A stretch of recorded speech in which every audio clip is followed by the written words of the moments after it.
Praise the Lord अजीजों, एक कहानी है जिसे मैंने वर्षों पहले सुना था, जो 4 लोगों के विषय में है, जिनका नाम था कि सब लोग, कुछ लोग, कोई भी और कोई नहीं। एक महत्वपूर्ण कार्य था और जिसे किया जाना था, और सब लोग निश्चिंत थे कि कुछ लोग उसे करेंगे। कोई भी उस कार्य को कर सकता था, पर किसी ने नहीं किया। कुछ लोग इस विषय में क्रोधित हुए क्योंकि ये सबका कार्य था। सबने सोचा कि कोई भी इसे कर सकता है, परंतु किसी ने ये नहीं समझा कि सब लोग इसे नहीं करेंगे। अंत में सब लोगों ने कुछ लोगों पर आरोप लगाया कि किसी ने इसे नहीं किया, जिसे कोई भी कर सकता था। मेरे अजीजों, मैंने एक सन करने वाली घटना सुनी, जो दिखाता है कि इस कहानी का सिद्धांत कार्य करता है।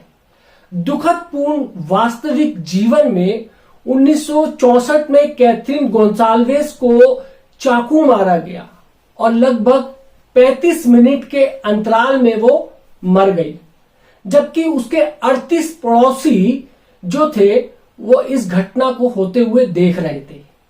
उनकी प्रतिक्रिया का वर्णन ठंडा और देखरेख न करने वालों के रूप में किया गया, जो शहरी अलगाव और दूर दराज का परिणाम था। लालटेन और डारिलेन ने यह प्रकट किया कि किसी ने केवल इसलिए सहायता नहीं की क्योंकि वहां बहुत सारे देखने वाले थे। देखने वालों ने एक दूसरे को अगुवाई करने के लिए ढूंढा कि क्या करना है, क्योंकि कोई भी कुछ नहीं कर रहा था। इसलिए उन्होंने निर्णय लिया कि किसी को कुछ नहीं करना है। मेरे अजीजों, लोगों के लिए जरूरत के समय सहायता पाना असंभव होता है, जबकि उसको देखने वाले अधिक होते हैं। यह अध्ययन बताता है कि अधिक लोग कुछ नहीं करते हैं और अधिक कुछ नहीं करेंगे, परंतु यदि समर्पित लोगों का एक छोटा समूह अन्य लोगों तक पहुंचना प्रारंभ करे, उनकी देखभाल करे और उनसे प्यार करे और उन्हें मुस्कुराहट दे, उनकी प्रशंसा करे और उनका आदर करे, तो ये गतिविधियां बढ़ सकती हैं और बढ़ेंगी। अध्ययनों से ये प्रमाणित होता है कि हमारे चारों ओर के लोग जो करते हैं उससे हम बहुत अधिक प्रभावित होते हैं। हम एक दूसरे की ओर नेतृत्व के लिए देखते हैं, चाहे हम संपूर्ण रूप से अनजान हो कि हम उसे कर रहे हैं। अधिकांश लोग बहुमत के साथ सहमत होते हैं, चाहे वे वास्तव में सहमत ना भी हो तो भी। वो केवल समूह का भाग बने रहने के लिए ऐसा करते हैं। यदि हम प्रेम के भाग बनना चाहते हैं तो मसीहों के रूप में हमारे संसार की व्यवस्था में पिघलाने वाले बनने की बजाय दूसरों के लिए उदाहरण बनना चाहिए। यदि कोई ऐसा साहसी होता है कि कुछ करते या इतना प्रेमी होता है कि सहायता करते, तो कैथरीन गोंसाल्वेस का जीवन बचाया जा सकता था। आपके दैनिक प्रार्थनामय जीवन में जोड़ने के लिए मैं आपको कुछ सलाह देना चाहता हूं। प्रतिदिन परमेश्वर से पूछिए कि आप उसके लिए क्या कर सकते हैं। तब जब आप अपने दिन को बिता रहे होते हैं तो कार्य करने के लिए अवसरों को देखते रहिए, जिनके बारे में आप विश्वास करते हैं कि यीशु मसीह इस पृथ्वी पर एक शरीर में होता तो क्या करता। यदि आप एक मसीही व्यक्ति हैं तो वह आप में जीता है और आप उसके राजदूत हैं। इसलिए यह सुनिश्चित करें कि आप उसको प्रतिनिधित्व कर रहे हैं। मैंने बहुत सारे वर्ष अपनी सुबह की प्रार्थना में प्रभु से यह कहने में व्यतीत किया है कि मेरी आवश्यकता क्या है, परंतु बहुत समय के बाद मैंने इसे नए भाग को जोड़ा है कि परमेश्वर, मैं आज आपके लिए क्या कर सकता हूं। मैं आपको ऐसी प्रार्थनाएं करने को उत्साहित करता हूं जिनका उत्तर परमेश्वर दे सकते हैं, और आप वे सहभागी हैं और वे आपके साथ और आपके द्वारा कार्य करना चाहता है। उसे ये दिखाने के लिए कहें कि आप क्या कर सकते हैं, और न केवल रचनात्मकता देने के लिए परंतु करने के लिए स्रोतों के लिए भी उसके ऊपर आश्रित रहिए। मेरे अजीजों, भयभीत ना हो जब मैं कहता हूं अपने संसाधनों का उपयोग करो। मैं धन से बढ़कर बात कर रहा हूं। हमारे संसाधनों में हमारी ऊर्जा, समय, योग्यता और भौतिक संपत्तियां और साथ ही साथ हमारा धन भी शामिल है। किसी की सहायता करने में धन शामिल हो सकता है, परंतु इसमें अक्सर समय शामिल होता है। और मैं सोचता हूं कि हम अपने समाज में समय की कमी से हम इतना अधिक जूझते हैं कि हम अक्सर किसी जरूरतमंद व्यक्ति की सहायता करने से चूक जाते हैं। मैं समझता हूं कि जीवन में जो घटनाएं होती हैं वो हमें संसार से कुछ क्षण के लिए खत्म करना चाहती है। मैं दृढ़तापूर्वक विश्वास करता हूं कि हमें प्रेम की जरूरत है। हम सब ने स्वार्थता, हतोत्साहत, निराशा और स्वयं पर तरस खाने का प्रयास किया है, और हमने इसका फल भी देख लिया है। संसार इनके फलों से भरा हुआ है। आइए ये सब बातों में सहमत हों कि हम परमेश्वर के तरीके से जीवन व्यतीत करेंगे। दूसरों के लिए बनने की बात हमेशा मन में रखें। यदि हम देखें गलातियों 6 बाब और उसकी 10वीं आयत में वचन कहता है कि इसलिए जहां तक अवसर मिले हम सबके साथ भलाई करें, विशेष करके विश्वासी भाइयों के साथ। मेरे अजीजों, कुलसियों 3 बाब और 14 आयत कहता है कि इन सब के ऊपर प्रेम को जो सिद्धता का कटिबंध है बांध लो। इसका मतलब दूसरों तक पहुंचने के उद्देश्य के साथ सक्रिय होने से है। अवसरों के लिए जागृत रहो और प्रार्थना करते रहो। परमेश्वर के लिए जागृत होना। पर यीशु मसीह प्रतिदिन उठता और भलाई करता रहा। प्रेरितों के काम 10 बाब और उसकी 38वीं आयत में हम देख सकते हैं, ऐसा लगता है कि यह बहुत ही सामान्य सी बात है। मुझे आश्चर्य होता है कि हमने कैसे इन चीजों को छोड़ दिया है।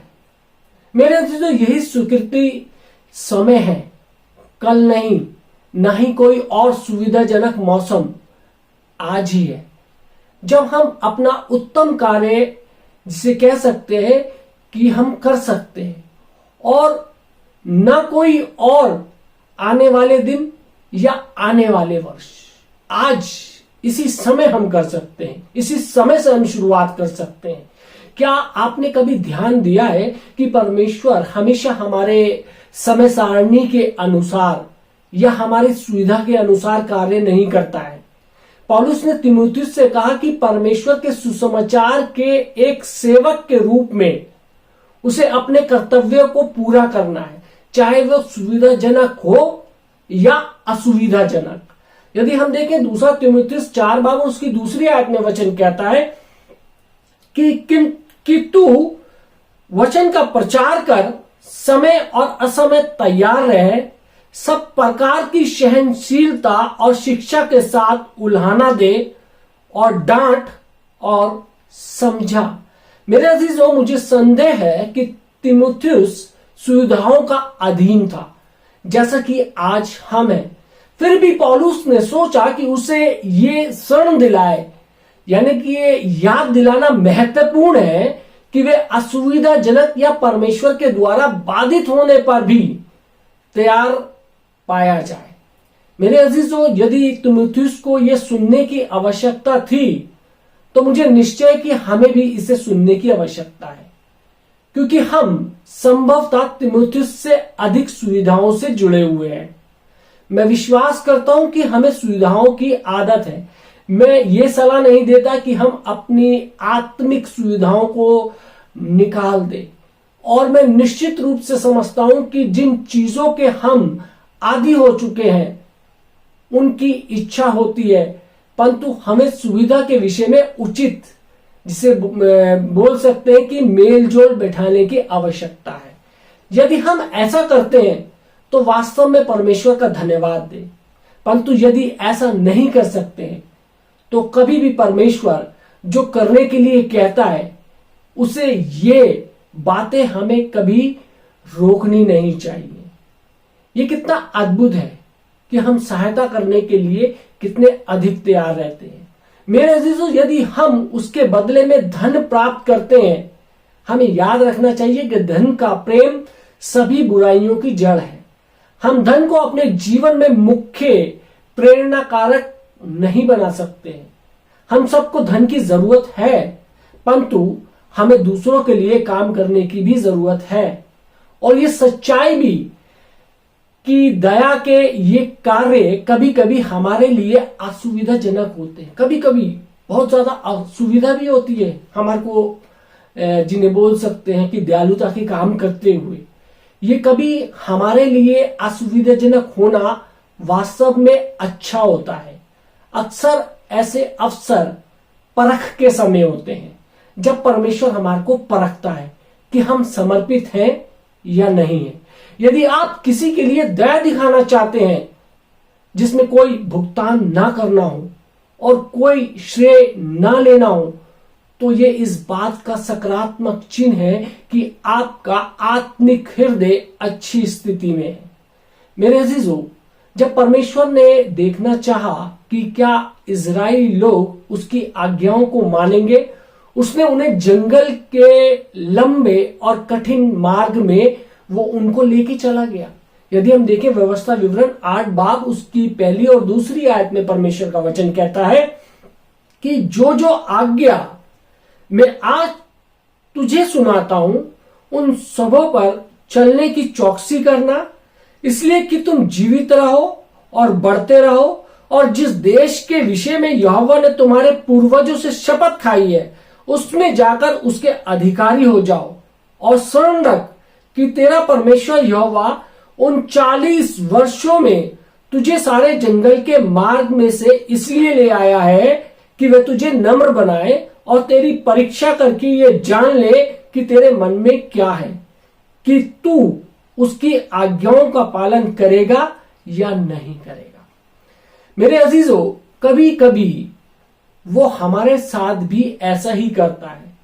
जब आसान होता है और हमें तुरंत प्रतिफल मिलता है तो हम परमेश्वर की मानने के लिए बहुत इच्छुक होते हैं, परंतु जब असुविधाजनक हो, जब ये हमारी योजना के अनुसार ना हो, जब उसमें अपने लिए कुछ नहीं दिखाई देता हो, जब ये हमारी योजना के अनुसार ना हो, जब उसमें अपने लिए दूर दूर तक कुछ भी नहीं दिखाई दे रहा हो, सबके विषय में क्या है, उस समय क्या है, हम तब कितने आज्ञाकारी होते हैं। ये प्रश्न हमारे आगे, कितनी हम खुदा की सुनते हैं, कितनी हम परमेश्वर की सुनते हैं। मेरे जीजू, ये सभी प्रश्न है जिन्हें हमें स्वयं से पूछना चाहिए, क्योंकि हमारे समर्पण विषय में ईमानदार होने के लिए ये बहुत महत्वपूर्ण है। कलीसिया में खड़े होकर सब कुछ देता हूं, गीत गाना बहुत आसान है, परंतु जब देने की बात गीत से बढ़कर हो और ये एक वास्तविक बात हो तो हम क्या करते हैं। सोचिए, बाइबल एक मनुष्य की कहानी बताती है जिसने परमेश्वर का अनुसरण नहीं किया, क्योंकि ऐसा करना उसके लिए असुविधाजनक था। यह मनुष्य, जिसका नाम फेलिक्स था, पौलुस से कहा कि वे आकर उसके सुसमाचार प्रचार करें, परंतु जब पौलुस ने उसे सही जीवन की पवित्रता और इच्छाओं पर नियंत्रण के विषय में बात करने लगा, तब फेलिक्स चेतावनी पाकर भयभीत हो गया। तब उसने पौलुस से कहा कि तुम अभी चले जाओ, बाद में मैं अपनी सुविधा से तुम्हें बुला भेजूंगा। मेरे अजीजों, प्रेरितों के काम 24 बाब के अंदर हम इसको देख सकते हैं। मेरे अजीजों, मैं इससे मन बहलाव की बात पाता हूं, इसलिए नहीं कि ये मजाक की बात है, परंतु इसलिए कि ये स्पष्ट रूप से बताती है कि हम क्या हैं। हम ये सुनने की परवाह नहीं करते हैं कि परमेश्वर हमसे कितना प्रेम करता है, हमारे जीवनों के लिए उसकी इच्छाएं क्या है। परंतु जब वे हमें डांटने या किसी प्रकार से सुधारने का प्रयास करता है, तब हम उसे कहने का प्रयास करते हैं कि अभी अच्छा समय नहीं है। मुझे संदेह है कि हमारे विचार के अनुरूप सभी समय का चुनाव करता हो एक अच्छा समय, और मैं सोचता हूं कि वे ऐसे उद्देश्यों के साथ करता है। जब इजरायली लोग जंगल से होकर यात्रा कर रहे थे तो दिन के समय और रात के समय उनकी वो अगुवाई करता था। जब बादल चलता था तो इसका मतलब उन्हें चलना होता था, और जब बादल रुक जाता था दिन के समय तो वे जहां होते थे वहीं रुक जाते थे। रोचक बात यह भी थी कि कोई ऐसी योजना या तरीका नहीं था जिसे वे जानते कि बादल को कब चलना है, बादल कब चलेगा। जब बादल चलने लगता था तब उन्हें भी चलना होता था। गिनती 9 बाब उसकी 15 से 23वीं आयत में हम देख सकते हैं। बाइबल कहती है कि कभी कभी ये दिन के समय चलता था और कभी कभी ये रात के समय भी चलता था। कभी कभी ये कुछ दिनों के लिए रुकता था और कभी कभी ये एक दिन के लिए भी रुकता था। जब परमेश्वर निर्णय करता था तो ये समय होता था कि वे अपने सामानों को लेकर बादलों के पीछे चलने लगते थे। जब परमेश्वर निर्णय लेता है कि हमारे लिए यही समय है, तब उसमें यात्रा के अगले पड़ाव की ओर बढ़ना हमें कभी ना नहीं कहना चाहिए। यही तो अच्छा समय है। कभी भी हमें ना नहीं कहना चाहिए जब परमेश्वर हमारे को बढ़ने को कह रहा है। मेरे अजीजों, क्या यह भला होता यदि परमेश्वर एक कैलेंडर देता जिसमें से चलने के दिनों को बताया जाता इजरायली लोगों को, ताकि वे मानसिक, भावनात्मक और शारीरिक रूप से तैयार होते। मुझे आश्चर्य है कि उसने ऐसा क्यों नहीं किया। क्या केवल इसलिए कि वह हमारे उद्देश्यों के साथ हस्तक्षेप करता है, यह देखने के लिए कि हम कैसी प्रतिक्रियाएं देते हैं? मेरे अजीजों, परमेश्वर श्रेष्ठ बात जानता है और उसका समय हमेशा सही होता है। यह सच्चाई है। मैं तैयार महसूस नहीं करता कि अपने जीवन में यह कार्य करूं, इसका मतलब है कि मैं तैयार नहीं हूं। परमेश्वर मार्गों और माध्यमों का मुखिया है। उसके मार्ग ऊंचे और हमारे मार्गों से श्रेष्ठ है।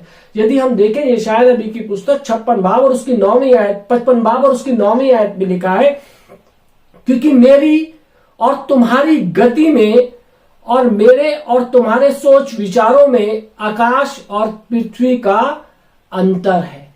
मेरे अजीजों, यदि परमेश्वर चाहता है कि हम लोगों की सहायता करें तो वह उसे आसान और सस्ता क्यों नहीं बना देता?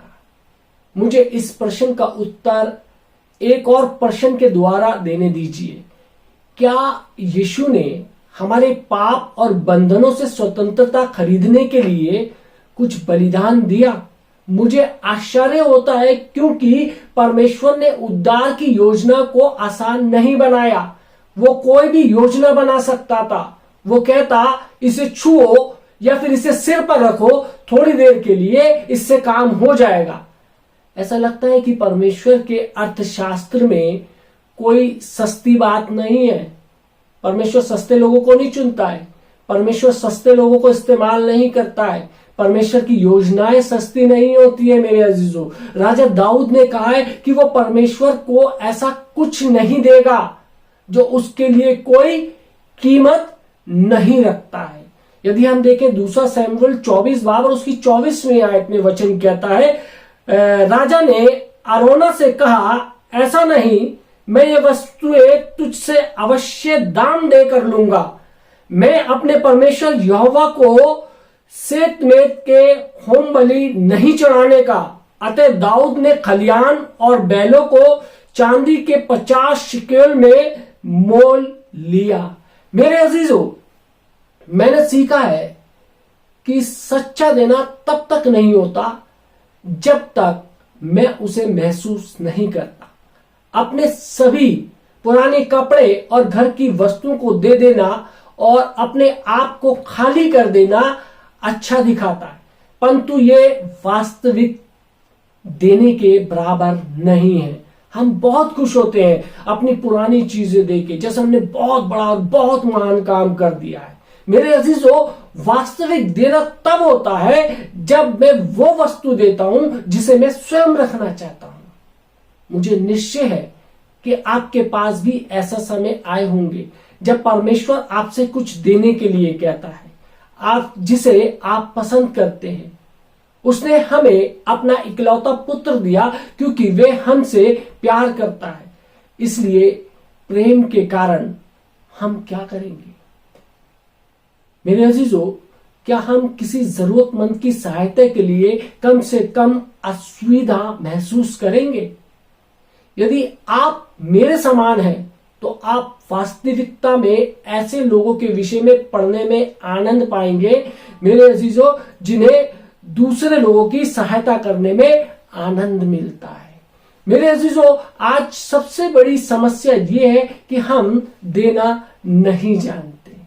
हम नहीं चाहते हैं कि किस प्रकार से दिया जाए। हम नहीं जानते कि किस प्रकार से दूसरे लोगों की मदद करनी है। लेकिन परमेश्वर चाहता है कि हम मदद करें, अपना श्रेष्ठ लोगों को दें, दूसरे लोगों की मदद करें। जब तक हम दूसरे लोगों की मदद नहीं करेंगे, हमारी देखा देख दूसरे लोग भी आगे नहीं बढ़ेंगे। हमें जरूरत है दूसरे लोगों की मदद करने की। परमेश्वर आप सबको आशीष दे। आमीन। आइए हम दुआ मांगे। महान सामर्थ्य पिता परमेश्वर, प्रभु यीशु मसीह, धन्यवाद देते हैं आज के सुंदर वचन के लिए जिसमें परमेश्वर देने के विषय में बताया। आए खुदावन प्रभु यीशु मसीह, धन्यवाद देते हैं परमेश्वर इस सुंदर वचन के लिए। परमेश्वर, आए खुदावन परमेश्वर प्रभु जी, हमको तो इस लायक बना कि खुदावन हम देने वाले हो सके, क्योंकि तेरा वचन कहता है परमेश्वर कि हमें देना चाहिए, क्योंकि लेना देने से ज्यादा मुबारक है। परमेश्वर, उन लोगों के लिए जिनके पास कुछ नहीं है, जिनके पास कुछ भी सुविधाएं नहीं है, परमेश्वर उनको खुदावन परमेश्वर हमारे मनों में डाल कि हम ऐसे लोगों तक पहुंचे। परमेश्वर, यदि परमेश्वर हमारे पास कुछ देने को है तो हम उसको अपने तक ही सीमित ना रखें, दूसरे लोगों तक उन चीजों को पहुंचाने वाले हो सके। चाहे परमेश्वर वो भौतिक वस्तु हो, चाहे वो हमारा कीमती समय हो, या परमेश्वर हमारे उच्च विचार हो, परमेश्वर हम लोगों तक पहुंचाने वाले हो सके। प्रभु जी, दुआ करते हैं आज जितने लोगों ने प्रभु जी ये वचन सुना है, उनके जीवनों में प्रभु जी आपका अनुग्रह, आपकी आशीष हो, उनके परिवार पे प्रभु जी आपकी आशीष हो। यीशु मसीह के नाम से मांगते हैं, आमीन।